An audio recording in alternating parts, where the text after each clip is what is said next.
Le DAF Fresh Morning, c'est 104.5 tonnes de bonne humeur. Tous les matins sur Urban FM. La meilleure radio de la capitale. La meilleure radio de la capitale. Vous êtes sur les 104.5 Urban FM, la station urbaine, et vous écoutez le DAF Fresh Morning. Pour écouter nos rubriques, allez-y simplement sur YouTube, sur la chaîne de Urban FM. Vous allez avoir toutes les rubriques qui sont diffusées dans le morning. On est avec Jean-Paul ce matin. Jean-Paul, bonjour. Bonjour DAF Fresh. Comment tu vas ce matin? Ça va très bien. Qu'est-ce qui marque l'actualité internationale? On va revenir sur la décision prise hier soir par le président américain de mettre en pratique ces menaces d'augmentation des droits de douane contre le Mexique, contre le Canada et contre la Chine pour l'instant. Ces menaces viennent aussi s'ajouter à l'augmentation des droits de douane sur l'Europe, donc 25%. Il faut savoir que pour le Canada et le Mexique, c'est aussi à 25%. Pour la Chine, il avait préalablement annoncé une augmentation de 10% des droits de douane et il a décidé de doubler, en fait, de passer à 25% parce que lorsqu'il avait annoncé le 4 février qu'il augmentait ses droits de douane, dans la foulée, il avait aussi ordonné leur suspension, le temps de permettre à ces pays-là de remettre un peu de l'ordre aussi, parce qu'il espérait que de leur côté, ils devaient faire des efforts par rapport à ce qu'il leur est demandé. Il faut savoir qu'en dehors de la Chine et de l'Europe, Donald Trump reproche d'abord de manière globale à tous ces pays-là, déjà, en quelque sorte, de se sucrer d'un point de vue commercial sur le dos des États-Unis. Il faut savoir qu'entre 2023 et 2024, le déficit commercial des États-Unis avec le reste de la planète a augmenté de 17%. Et donc, il a atteint le chiffre record de 920 milliards de dollars. Ça veut donc dire que les Américains achètent la différence entre ce qu'ils achètent et ce qu'ils vendent au reste du monde. Il y a une différence de 920 milliards de dollars. C'est du jamais vu. Et donc, pour Donald Trump, il faut absolument arrêter la saignée.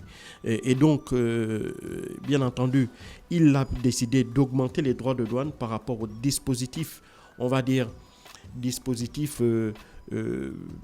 juridique et financier qui avait déjà été mis en œuvre par l'administration Biden à travers l'Inflation Reduction Act, qui était un certain nombre de mécanismes qui alliaient à la fois des aides fiscales, des exonérations fiscales, par exemple, en échange d'implantation d'usines aux États-Unis, des subventions pour aider au financement d'industries, notamment dans les énergies renouvelables, dans la voiture électrique, dans la fabrication de puces de semi-conducteurs. Et puis, derrière, il y avait aussi toute une série de moyens qui devaient permettre aussi de bloquer, de sanctions qui devaient alourdir justement le fait que les produits qui devaient entrer en Europe devaient être taxés un peu plus cher. Donc, c'était toute cette combinaison de mesures qui étaient dans l'IRA, l'Inflation Reduction Act. Et donc, Donald Trump, lui, il est venu prendre un des volets de l'IRA et qu'il a décidé de renforcer, et c'est celui des taxes douanières. Alors, bien évidemment, lui donne plusieurs explications pour justifier ces décisions. Pour ce qui concerne le Canada, la Chine et le Mexique, il estime que pour ce qui concerne par exemple le Mexique ne fait pas assez en matière de lutte contre l'immigration clandestine, parce que le Mexique est la principale porte d'entrée de l'immigration clandestine aux États-Unis. La deuxième chose qu'il reproche au Mexique, c'est de ne pas en faire assez pour lutter contre les cartels de drogue qui inondent le marché, qui inondent le territoire américain de drogue, et surtout particulièrement des drogues qu'on appelle les drogues de synthèse, notamment la fentanyl qui fait des ravages terribles aux États-Unis. Et donc, il reproche justement, non seulement au Mexique, mais aussi au Canada de ne pas faire assez pour empêcher l'entrée de fentanyl sur le territoire américain. Et il accuse la Chine, en dehors du fait que la Chine est accusée depuis des années d'une forme de concurrence déloyale dans son industrie qu'elle finance énormément pour leur permettre de vendre à très bas coût des produits, que ce soit aux États-Unis ou ailleurs. Mais Donald Trump reproche également à la Chine le fait d'être le pays d'où sont produits ce qu'on appelle des précurseurs. Les précurseurs, ce sont les ingrédients chimiques qui permettent justement la fabrication de fentanyl. Alors donc, il explique que la Chine, en fabriquant ces précurseurs-là, en quelque sorte, permet aux organisations mafieuses qui sont principalement basées au Mexique de produire ce fentanyl. Et il accuse donc les gouvernements mexicains et canadiens de ne pas justement faire assez pour à la fois lutter contre ces organisations mafieuses et empêcher la prolifération de fentanyl sur le territoire américain. Quant à la Chine, la Chine, bien entendu, en dehors d'être accusée par les États-Unis d'être, si tu veux, le pays qui fabrique ces précurseurs-là, mais aussi les États-Unis estiment qu'il y a une espèce de déficit, enfin de violation de la part des règles du marché, des règles du marché par la Chine qui subventionne, on le sait, massivement ces différentes industries, ce qui permet aux industriels chinois de pouvoir vendre à travers le monde entier à bas coût. Ça, c'est la première chose. La deuxième chose, c'est que justement, la Chine aussi continue à maintenir artificiellement des prix ou, si tu veux, des charges salariales très basses, ce qui permet justement à son industrie de continuer aussi à fabriquer à très bas coût, permettant dans le même temps à renforcer justement sa position dans le commerce international en facilitant ainsi la prolifération de produits et de services issus de ces différentes industries. Et donc, pour essayer de renverser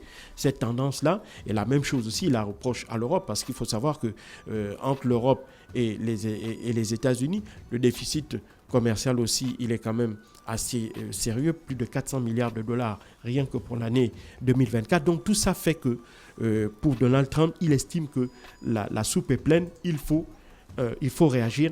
Et pour lui, la meilleure façon, la meilleure arme dont il dispose, c'est justement d'augmenter les droits de douane. Et donc, bien entendu, les chefs d'État et de gouvernement de tous ces différents pays ont déjà fait savoir qu'ils allaient réagir. Il faut savoir que Claudia Sheinbaum, la présidente mexicaine, avait assuré que toute une série de scénarios avaient déjà été envisagés par son gouvernement pour faire face à cette volonté américaine d'augmenter les droits de douane. On ne sait pas encore dans les détails ce qui a été décidé, mais il est clair que hier soir, la présidente mexicaine a réuni son conseil des ministres et que certainement dans la foulée de la journée d'aujourd'hui, un certain nombre d'annonces seront faites justement en rétorsion à cette volonté d'augmentation des droits de douane de la part des États-Unis. Du côté du Canada, c'est la même chose. Justin Trudeau, même s'il sait qu'il est sur le départ, il estime quand même qu'il a encore des choses à faire et donc qu'il a, en tant que Premier ministre en exercice, donc la capacité de pouvoir réagir. Et c'est la raison pour laquelle il a décidé lui aussi de mesures de rétorsion, notamment par rapport à l'augmentation des droits de douane des États-Unis sur un certain nombre de produits, notamment l'acier, l'aluminium ou encore les produits pétroliers qui sont les principaux produits d'exportation du Canada vers les États-Unis. En rétorsion aussi, on sait que les Canadiens importent énormément des États-Unis, notamment des produits agricoles, de l'alimentation, issus de l'industrie agroalimentaire américaine. Et donc, il est clair que dans ces secteurs-là, il ne serait pas étonnant de voir aussi des formes de rétorsion de la part des Canadiens. Et donc, pour ce qui est de la Chine a également rappeler aux États-Unis qu'ils ont l'intention, eux aussi, de prendre un certain nombre de mesures de rétorsion visant justement à essayer de annihiler ces droits de douane, cette décision prise par Donald Trump. Mais il faut aussi se rappeler que lors du premier mandat de Donald Trump, il avait déjà augmenté les tarifs douaniers. Et donc, ça s'était soldé par une espèce de tension dans les marchés, parce qu'évidemment, il y avait à la fois, en réponse à cette décision d'augmentation des tarifs douaniers, la plupart des pays concernés avaient aussi décidé de prendre des mesures de rétorsion. Ce n'est qu'à l'arrivée de Joe Biden à la Maison-Blanche en 2020 que ce dernier va décider d'annuler toutes les décisions d'augmentation de tarifs douaniers de Donald Trump, ce qui avait permis de ramener rapidement de l'apaisement dans les relations commerciales entre les États-Unis et ces différents pays-là. Sauf que Donald Trump étant revenu à la Maison-Blanche, il a décidé de ramener en fait ces augmentations de tarifs douaniers et c'est la raison pour laquelle on assiste une fois de plus encore également de la part des pays concernés à une forme de rétorsion, donc en augmentant les tarifs douaniers. Un certain nombre de spécialistes expliquent que cette augmentation des tarifs douaniers, en réalité, elle va avoir des conséquences terribles, non pas sur les pays qui subissent ces tarifs douaniers, mais surtout sur les consommateurs américains, parce que cette augmentation in fine de tarifs douaniers va être répercutée sur le prix de revient des produits ou des services en question. Et donc, c'est en bout de chaîne, c'est le consommateur qui va être celui qui va absorber cette augmentation des droits de douane. Et donc, par conséquent, pour le point de vue des Européens, des Canadiens ou des Mexicains, en réalité, Donald Trump, en mettant en œuvre ces mesures-là, est en train en réalité de se tirer une balle dans le pied. Or, Donald Trump explique qu'il est parfaitement conscient de cette augmentation, mais que les effets liés à l'inflation par le simple fait de l'augmentation des tarifs de douane va durer une période relativement courte. Donc lui, il table sur une inflation qui est temporaire, une inflation liée à l'augmentation des tarifs douaniers temporaire. Or, évidemment, on va voir ce que cela va donner parce que lui, il estime que par la suite, ces tarifs douaniers-là vont rendre ces produits-là totalement, hors de portée en termes de consommation des Américains. Et donc, ça va inciter ces entreprises-là à deux choses. Soit elles vont cesser d'exporter vers les États-Unis parce qu'elles vont se rendre compte que les Américains n'auront plus la capacité d'acheter. Soit, et c'est ce qu'ils espèrent, ces entreprises-là vont plutôt décider de se délocaliser et venir installer leurs usines directement aux États-Unis et de produire sur place. Et pour pouvoir aussi bénéficier de l'ensemble des mesures qui sont contenues notamment dans l'Inflation Reduction Act en termes d'exonération fiscale, en termes de subventions fédérales pour faciliter l'installation d'usines sur le sol américain. Ça, c'est véritablement l'objectif qui est recherché. Donc, un certain nombre de pays, on le voit déjà, qui sont véritablement inquiets par ces mesures d'augmentation de tarifs douaniers, des pays dont, si tu veux, les économies sont extrêmement dépendantes des exportations vers les États-Unis. Le cas, par exemple, de l'Allemagne, qui a deux marchés qui sont essentiels à son expansion économique, que sont les États-Unis et la Chine. On voit déjà aujourd'hui que du fait aussi du fait que l'Allemagne a décidé de se passer du gaz russe et a vu une inflation du côté de sa consommation en énergie, et cette augmentation du coût de l'énergie fait que ça a eu un impact terrible sur la compétitivité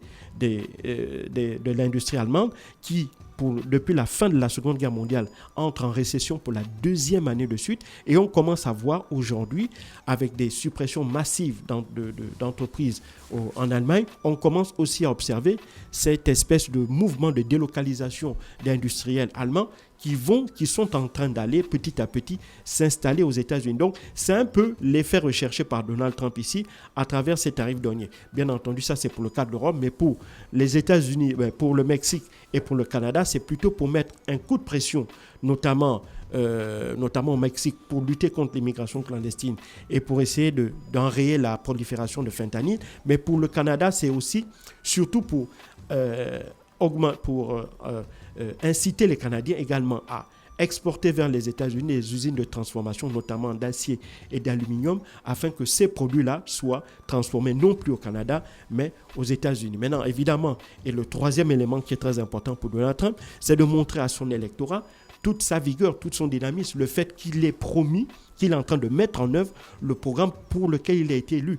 Ce n'est un secret de polichinelle. Depuis qu'il était en campagne, il avait clairement expliqué à son électorat qu'une fois arrivé à la Maison-Blanche, il allait mettre en place ces augmentations de tarifs douaniers. Et donc, une fois de plus, il montre à son électorat qu'il est véritablement l'homme cohérent, qu'il est cohérent exactement par rapport à son programme de campagne et qu'il a l'intention de le mener jusqu'au bout. Merci Jean-Paul avec nous ce matin sur les 104.5 Urban FM, la station urbaine dans le Da Fresh Morning. Le Da Fresh Morning, c'est 104.5 tonnes de bonne humeur. Tous les matins sur Urban FM. La meilleure radio de la capitale. La meilleure radio de la capitale.